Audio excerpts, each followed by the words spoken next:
Bonjour, c'est Smartful, ça me fait plaisir de vous voir et aujourd'hui on va encore faire du Rust et on va voir comment mieux organiser la création de son projet car dans la première vidéo, j'ai fait une vidéo qui essayait d'être assez simple. Aujourd'hui, on va voir comment mieux structurer son projet. Pour cela, on va utiliser un outil qui s'appelle Cargo car quand on a installé Rust, on a aussi installé Cargo. Cargo, qu'est-ce que c'est? C'est un gestionnaire de dépendance, tout simplement. Un gestionnaire de dépendance, qu'est-ce que c'est? C'est un espèce de package manager. Encore des termes un peu complexes, je suis désolé, mais en gros, vous avez votre logiciel, et ce logiciel va avoir différentes dépendances, différentes autres parties de logiciel que vous allez avoir besoin.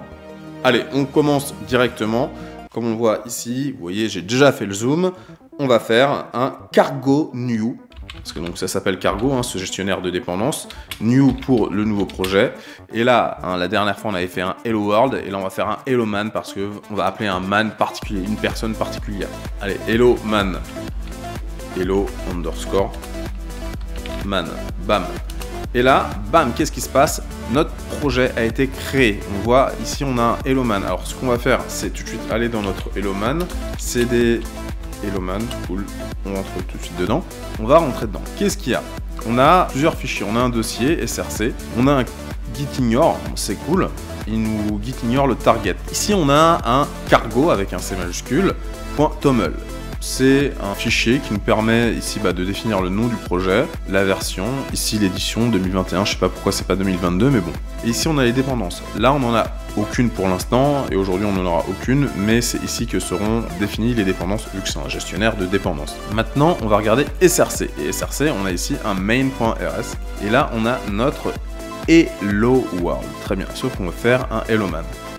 Tac. Ici, on va déclarer donc notre variable. Pour déclarer une variable, on fait let comme en JS, let name, et on va l'appeler, je sais pas, Joe par exemple. Automatiquement, ici, il nous a écrit que c'était un str, ok, que c'était une string. C'est VS Code qui me rajoute ça, donc c'est pas écrit, vous inquiétez pas. Ici, on veut écrire notre Joe. Donc, comment on va faire? On va faire comme ça. On va mettre donc des accolades et on va écrire notre name.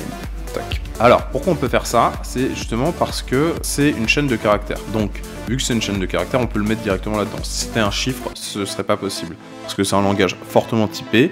On est vraiment sur du bas niveau avec du Rust. Donc, on est proche de la machine. Il faut être assez précis. Là, qu'est-ce qu'on va faire? C'est la force de Cargo. On va simplement faire un Cargo Run. Cargo Run. Boum, il va compiler notre fichier et nous faire le Hello Joe. C'est super, hein. Et justement, là, il nous met dans target et on le voit, notre helloman.exe, le fichier, l'exécutable, en fait, il est ici. Tac, dans debug et tac, il est là. Dans target, debug et on a le helloman.exe. Voilà, et il nous l'a compilé. Si, par exemple, on mettait pas Joe, mais Bob, et qu'on refaisait la compilation, voilà, bon, on aurait un Hello Bob. Maintenant, si on voulait faire une compilation, tiens, ici on va par exemple, qu'est-ce qu'on pourrait mettre? Joe, Bob, je sais pas, on va mettre John. Voilà. Si on voulait uniquement faire une compilation, on ferait un cargo. On ferait un cargo build. Là, on a compilé. Et on n'a pas eu l'exécution. On a compilé, on veut simplement voir notre programme. Vu qu'on sait que c'est dans Target Debug, on fait simplement un Target Debug et hello.exe. Et là, on a notre Hello John. Yes, donc maintenant, j'ai fait un petit clear pour simplifier les choses. On va pas se mentir, le plus simple, c'est quand même de faire un cargo run. Voilà. Comme ça, on a la compilation et on a l'exécution. Voilà, c'est beaucoup plus simple. Voilà, on a notre hello join. Et si on change ici par un join, tac, avec un pour faire un peu plus de parité, parce que là on a que fait des âmes.